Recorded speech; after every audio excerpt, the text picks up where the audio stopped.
Hoje é um dia mais do que interessante de mercados, não porque as bolsas estão caindo, o Bitcoin está caindo, ativos de risco estão se desvalorizando. Tem algo muito maior acontecendo por trás de tudo isso. Isso é só consequência de um movimento de aversão ao risco em títulos de renda fixa do Japão. Nessa madrugada, os juros no Japão dispararam e isso contaminou as curvas de juros do mundo inteiro. Ásia, Europa, Estados Unidos, até mesmo no Brasil. Isso tem a ver com um cenário macroeconômico muito adverso para o Japão. Essa é a economia desenvolvida mais alavancada, mais endividada do planeta e que pretende, nos próximos anos, se endividar ainda mais. O interessante disso é que renda fixa de países desenvolvidos, os títulos do Tesouro americano, japonês, europeus, no passado eram considerados safe havens, ativos defensivos, portos seguros, mas não servem mais para isso. Hoje é um dia de aversão a risco. Os investidores estão vendendo risco, vendendo bolsas, vendendo ações, vendendo criptos. Vamos nos defender. Tá, mas os títulos de renda fixa estão se desvalorizando. Não estão oferecendo defesa. É uma mudança de comportamento, uma mudança de características no mercado global. Outro ativo que no passado oferecia defesa era dólar. Hoje o dólar está caindo no mundo inteiro, inclusive contra moedas emergentes, o que é mais raríssimo ainda de acontecer. Os únicos ativos que hoje oferecem proteção na sua carteira, metais. Nós vamos falar sobre esse assunto no dia de hoje. Esse aqui é o rendimento de um título do Tesouro japonês. Rendimento, aqui é rentabilidade. Esse título, ele tinha um limite para quanto ele podia render no ano entre 2016 e 2018. O Banco Central colocou um limite, um instrumento de política monetária chamado YCC, Yield Curve Control, que controla a inclinação da curva de juros. Portanto, ele diz o seguinte: quem quiser comprar títulos do Tesouro japonês com vencimento de 10 anos, pode comprar, entretanto, nunca a rentabilidade desse título será superior a 0,1% ao ano. Nós acostumados no Brasil a 1% ao mês ou até mais, aqui era 0,1% ao ano. Da mesma maneira que não pode ser mais do que 0,1, não pode ser menos do que menos 0,1. Com o passar do tempo, eles aumentaram essa banda de oscilação para 0,2 positivo e 0,2 negativo. Com o passar do tempo, aumentaram para 0,25, tanto para cima quanto para baixo. Com o passar do tempo, 0,5 e depois, de novo, 1%. Por que eles fizeram isso? Porque chega um momento que o mercado começa a dizer: olha, Japão, olha, Banco Central, vocês não estão deixando nós comprarmos títulos de longo prazo do Japão com uma rentabilidade muito alta. Eu vou ganhar aqui 0,25% ao ano, só que a inflação no Japão está acelerando. A taxa de juros de vocês, inclusive, já deveria ser maior. Faz sentido eu comprar títulos do Tesouro para ganhar 0,25 ao ano se a inflação está crescendo, se vocês estão atrasados, já deveriam estar subindo juros? Não faz sentido. Então o que acontece aqui?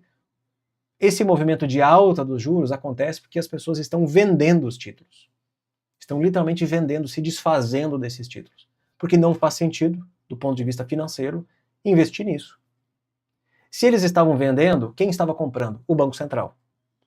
O Banco Central japonês é o maior detentor da dívida japonesa do mundo inteiro. Eles estavam imprimindo dinheiro para comprar esses títulos. Títulos que hoje em dia não dão dinheiro nenhum, porque a inflação já é muito maior, já é muito mais superior, e a rentabilidade deles era de 0,25% ao ano. Isso forçou o Banco Central a aumentar os limites, por isso que foi para 0,5%, 1%, e hoje não existe mais limite.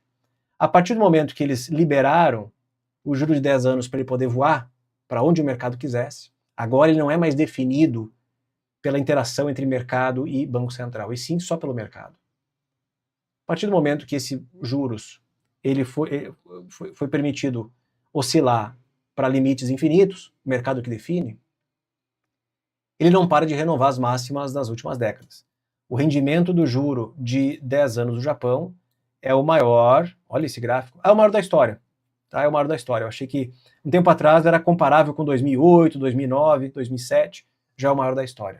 Por que esse movimento aqui? Porque a inflação no Japão não é mais um problema por estar extremamente baixa.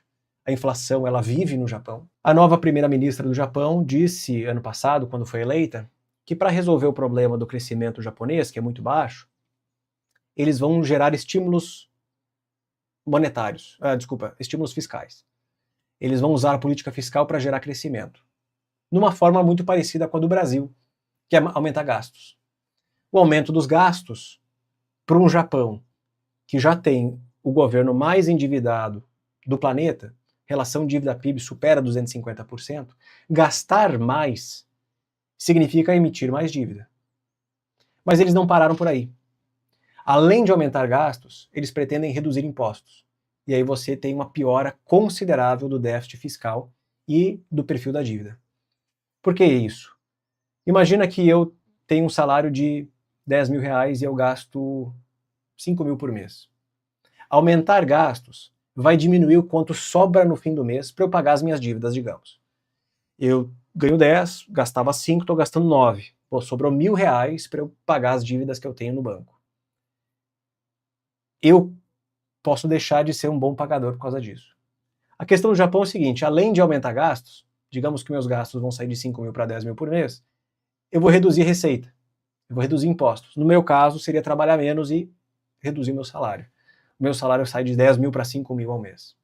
Eu vou conseguir pagar a dívida de longo prazo que eu tenho nos bancos com um prejuízo de 5 mil reais por mês? Vou ganhar 5 e vou gastar 10? Não tem como. Na verdade, a minha dívida vai crescer ainda mais. É isso que está acontecendo no Japão. Ou melhor, é o que vai acontecer, porque isso aí são expectativas do que a nova primeira-ministra deseja fazer. Se hoje o governo japonês já é o país mais endividado do planeta, se isso for colocado em prática, vai piorar ainda mais. Para piorar ainda mais a situação, como o volume de dívidas já é tão grande e essas dívidas são influenciadas pela taxa de juros do Banco Central, quanto maior a taxa de juros do Banco Central, maior é o custo, maior é o serviço da dívida do país. Não tem como pagar isso. Não tem como pagar isso. Isso aqui é impagável.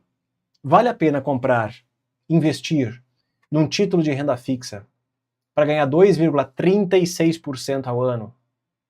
Só que isso é impagável? Faz sentido um retorno de 2,36 para um risco tão elevado? Não, não faz sentido. Existem ativos que oferecem defesa bem melhor do que isso. Oferecem um retorno melhor e são menos arriscados. Em qualquer livro de mercados, vocês verão autores dizendo o seguinte: quer se defender? Quer comprar um ativo safe haven, defensivo? Compre títulos da dívida dos Estados Unidos. Só que a dinâmica da dívida americana não é muito diferente do Japão. Na verdade, o mundo inteiro ele opera desse jeito hoje em dia. Os governos, há décadas, mas desde o Covid, pioraram demais a sua relação fiscal, seus indicadores fiscais, indicadores de dívida. Os governos estão cada vez mais alavancados, endividados. Qualquer coisa é motivo para aumentar gastos. Qualquer coisa é motivo para aumentar gastos. Sendo que no passado, Keynes, por exemplo, foi um economista que sempre defendeu que em caso de recessão, o governo ele tem uma função importante de estimular a economia gastando mais. Porque lá na frente, quando essa economia se recuperar, a arrecadação do governo aumenta e isso vai pagar a dívida usada inicialmente para gerar esse crescimento econômico e acelerar a economia. Só que os países entraram no modo automático. Gasta. A economia está bem? Gasta. A economia não está bem? Gasta. A economia está bem de novo? Gasta. Não importa. Só gasta.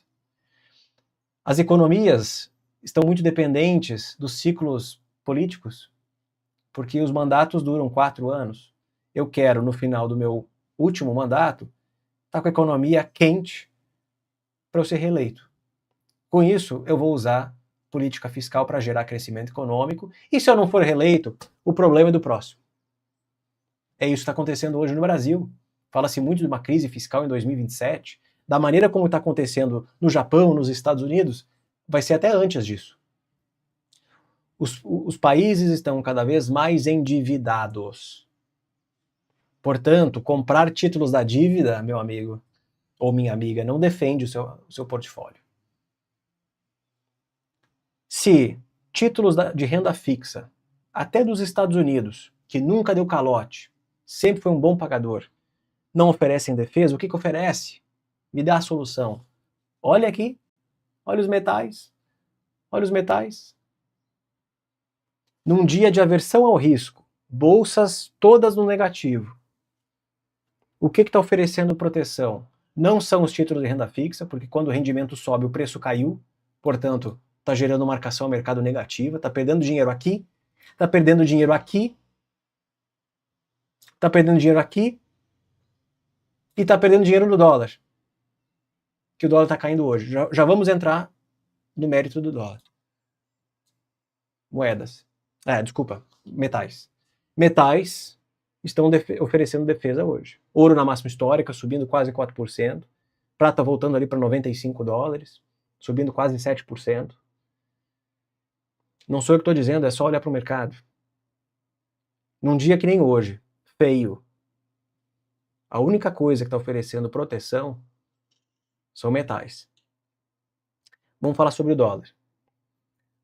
Além de tudo isso, nós estamos assistindo em tempo real essa briga diplomática entre Estados Unidos e União Europeia.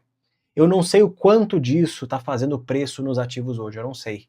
Porque como são duas notícias ao mesmo tempo, Groenlândia e Japão, duas coisas que não têm nada a ver entre si, mas estão acontecendo ao mesmo tempo, fica difícil dizer quanto da alta do ouro está acontecendo pela Groenlândia, quanto da alta do ouro tem a ver com o Japão. Mas ambas as notícias estão afetando ao mesmo tempo os ativos. Em momentos de instabilidade, o que no passado oferecia proteção era dólar, juros americanos. E nenhum dos dois está oferecendo proteção hoje. Esse descasamento que eu estou me referindo significa juros subindo e DXY caindo, ou vice-versa. Isso porque a correlação entre esses dois ativos, até pouco tempo atrás, era positiva praticamente todos os dias. Por quê? Se o juro americano vai subir, porque o Fed acha que a inflação está muito alta, se o Fed acha que a economia está muito quente, o juro americano em nível mais alto fortalece o dólar. Juro americano menor enfraquece o dólar. Ponto. Tem sido assim a dinâmica do mercado. Até que em abril de 2025, no dia do tal do Liberation Day, Trump anunciou as tarifas e dali em diante essa correlação positiva entre esses dois ativos foi quebrada. Isso aqui há muito tempo eu estava esperando, tá? Ó, esse gráfico é lindo, é maravilhoso. Isso aqui é nada mais a cotação do ouro dividido pelo S&P 500, ou S&P dolarizado, alguma coisa assim. Esse aqui foi o topo do ouro em 1980. Esse aqui foi o topo do ouro em 2011. Tá? Aqui foi o topo do S&P 500 em 2000, a bolha das .com. Aqui foi o topo do S&P 500 em 2022, 21 para 22, logo antes do Fed aumentar a taxa de juro. S&P caiu uns 20 e poucos % depois, e eu falava para vocês que isso podia acontecer. Hoje, relação ouro e S&P está rompendo a média de 200 meses. Meu Deus, se 200 dias era uma tendência de longo prazo, se 200 semanas é uma média de mais longo prazo, o que é a média de 200 meses? Essa aqui foi a máxima do Covid, ó. Março de 2020. Hoje o ouro está valendo mais do que o S&P 500, superando as máximas do Covid, um momento de turbulência econômica, financeira, global. Superando, inclusive, 2016. A última vez que o ouro, relação do ouro S&P, bateu em níveis próximos dessa resistência aqui foi o topo do ouro. Foi o pico do ouro. Entretanto, existe aqui a possibilidade dessa relação romper essa resistência, porque o S&P nem está na mínima histórica. Ou assim que eu digo, nem corrigiu. Porque aqui foi topo do S&P. Topo do S&P. Aqui o S&P ainda está na máxima histórica, 7.000 pontos. Esse indicador aqui, se eu fosse vocês, acompanharia demais. E o bacana dele é que ele é histórico. Você pega desde 1900 e lá vai pedrada, só que desde a década de 80, ele faz muito sentido.